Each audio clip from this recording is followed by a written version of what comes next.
how to develop a more attractive, powerful masculine jaw, how to have a more beautiful face, improve facial aesthetics, going into the science, but that's a byproduct of making you more attractive by making you more healthy, live longer, less issues with breathing. If you have sleep apnea, if you don't sleep good, this is going to help you there.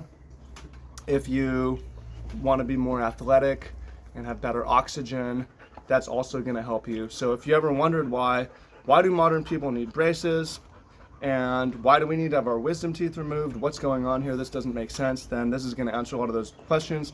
And it's also going to give you a how-to for how to improve your facial aesthetic, and along the way improve your breathing and your athleticism and your health outcomes. So welcome and fam, much love, Trav here. If you don't know me, I'm an adventurer, I'm a dabbler, I'm an explorer. I've done all kinds of things with my life, and I love reading books, and I love science, and I love deep thinking, and I love sharing those things and trying to help men in our degenerate society. And part of our degenerate society 2024 is how many people have messed up jaws, and as a result, inferior breathing and breathing problems. Sleep apnea is a major problem, and we see it in snoring, and we see it in facial structure. So we're going to get into science, and we're not just going to cover mewing or orthotropics, but I'm also going to cover sleep a little bit while we're on the topic of having a more beautiful face and facial aesthetic. But we do need to start with the jaws. So here's a really cool book by Sandra Kahn and Paul Ehrlich. It's by a orthodontist and an evolutionary psychologist, anthropologist, which is really a powerful combination looking back at why is it that our ancestors had perfect jawlines. Let's see if we can find I'm not going to thumb through it right now. Why did our ancestors have perfect jawlines? Why did they have room for wisdom teeth? Why did they not need braces? Why did they not have cavities? And why in our modern world are we plagued by all of these things? So what I found, if we can cut down to the root of it, is it has everything to do with our diets, and it has everything to do with the toughness of our diets. It used to be that we had to chew hard things, whether that was hard roots and tubers, and especially hard meat, chewy meat, stringy meat. We do a lot of chewing. And hard chewing hard things changes the jaw and expands the jaw and brings the jaw forward. And with it, expands the air passageway, which is really what this is all about, is why for a woman is a man with a powerful jaw attractive? Well, he has good breathing, right? It applies other things, but primarily this has to do with breathing. So, we can get into mewing, and I can tell you these things, like you should be resting if you have a retainer, if you have braces, if you don't have the large mouth, the tongue is the natural retainer. You're supposed to rest it up against the top of your mouth, right behind your teeth, and it works as a retainer for your jaw and for your teeth. The tongue is should be the natural retainer.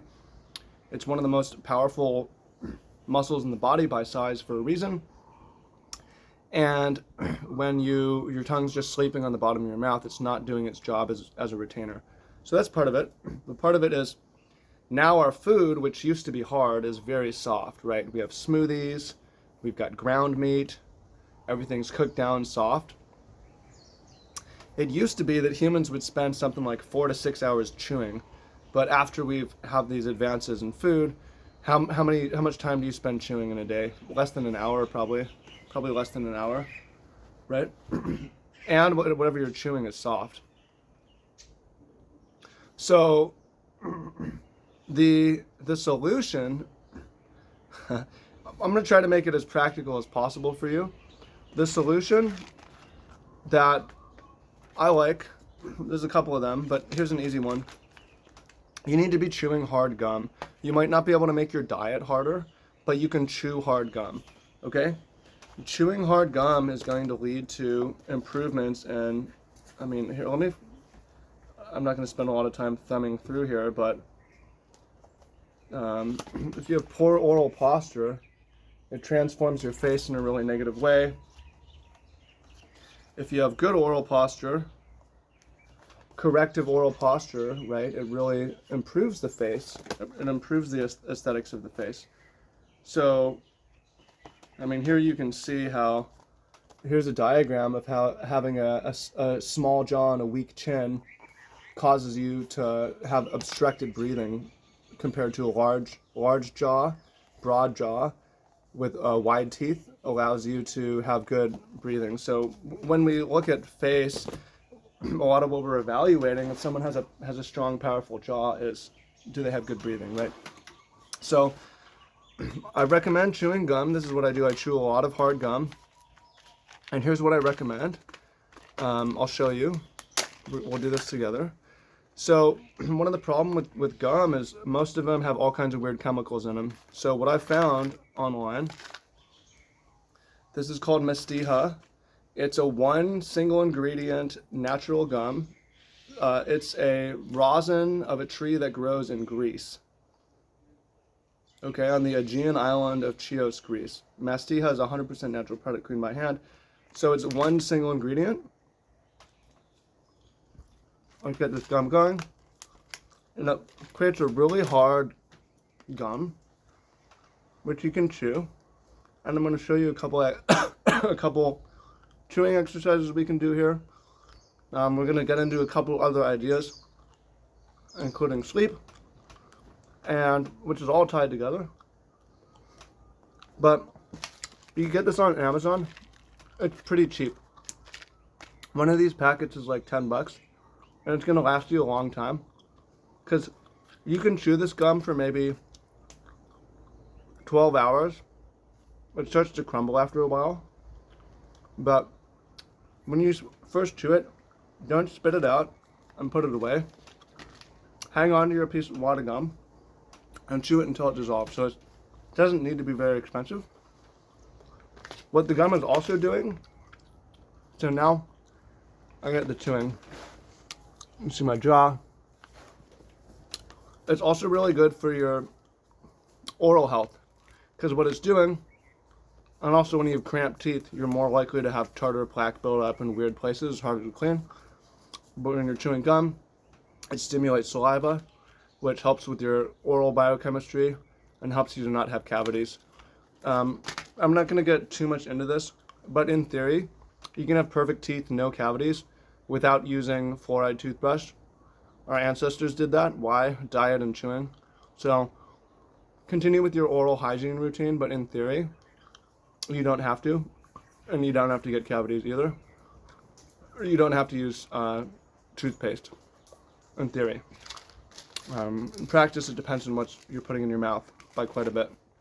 Okay, so first exercise, just chewing. The other exercise, this is from Dr. Mew, and also from the orthotropic team, is you wad it up, you make a little ball of it. Now I'm going to put it against the top of my mouth and I'm going to flatten it with my tongue. And you're going to see when I started to do this, man, my jaw went crazy, like muscles twitching. You're going to see what it does to my face, so.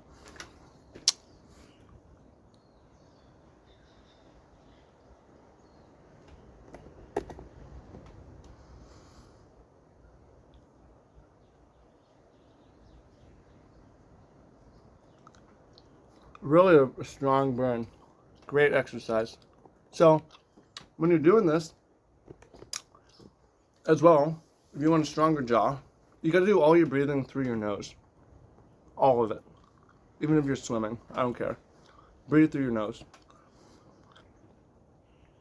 When you breathe through your mouth, what it's doing, okay, well, what is the difference between breathing through the nose and the mouth?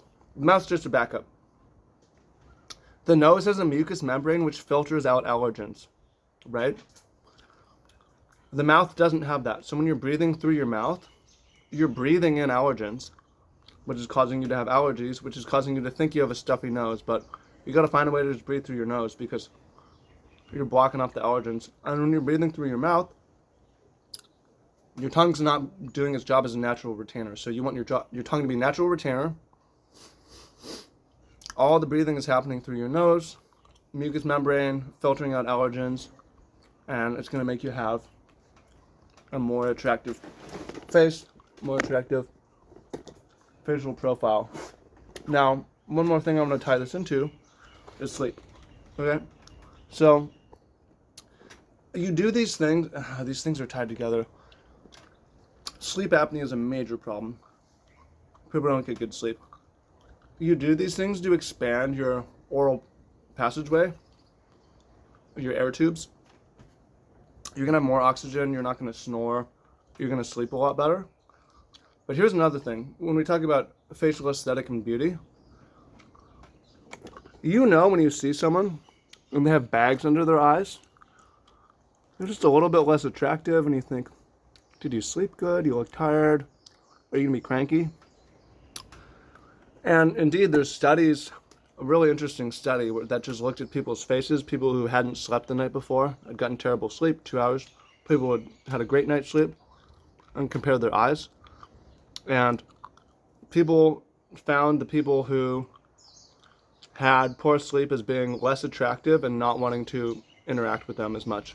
And the people who had good sleep and just saw their faces, more attractive and more wanting to socialize with them. And we also see that sleep, your quality of sleep is highly correlated with your intelligence, having a healthy hormone mix, energy levels, having a healthy body, and so on. So all these things are tied together, right? You take care of your breathing, you take care of your chewing, you're going to improve your jaw, and you're also going to improve your sleep, which is improving your facial aesthetic and beauty of your face. But again, we talk about being attractive. Ruff dogs. Dogs are up to. What you up to, dogs? What are these dogs? Who are you barking at? What are you doing? Who is it? What did they do? Where did they go? What do you guys think? Okay. Let's wrap it up. So we talk about facial aesthetics, but that is not our primary concern. Our primary concern is health and fitness and being healthy. God gave us a body. Let's take care of that body. God gave you a body. Let's take care of that body. A natural world. The food we eat is too soft, and it's causing you to have a shrunken jaw, and that shrunken jaw is causing you to have crooked teeth, which is screwing up your cavities, whatever, and it's also causing you to have a narrower air passageway, which is causing you to not have good breathing, which is causing you to not have good sleep, which is also causing you to become ugly and stupid and unathletic. And what you got to do instead is you have to practice good oral posture by breathing through your nose and using your tongue as the natural retainer that it's supposed to be, to keep your mouth spaced and to keep your jaw wide, and to go get some natural mastia, mastic gum, chew on that after your meals as part of your oral hygiene, help reduce cavities, and help strengthen your jaw, and practice not just chewing it, but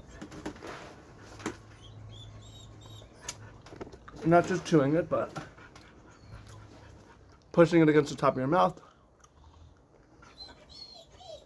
which is going to expand your jaw, which is going to improve your breathing, which is going to improve your sleep, which is going to make you smarter, more beautiful, and more approachable and attractive. So everything goes together. Is what it is. So if you read books, the book's called Jaws.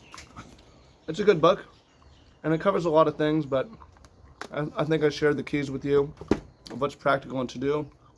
It's try to have a harder diet. If you can't, just chew gum. Mastic gum is fine. Breathe through your nose and focus on that oral posture, and make sure you get good sleep. If you do that, you're going to have a beautiful face, and improve your face. And the models know this. Beautiful people don't necessarily have beautiful faces by accident. And when you see these glow-ups of celebrities or famous people, it's not always plastic surgery. A lot of the time, it's through secrets like this, over time, can really make your face more attractive or uglier. So, I hope you find that useful, and appreciate you. Comment what you think down below. I look forward to seeing your comments. Peace and love.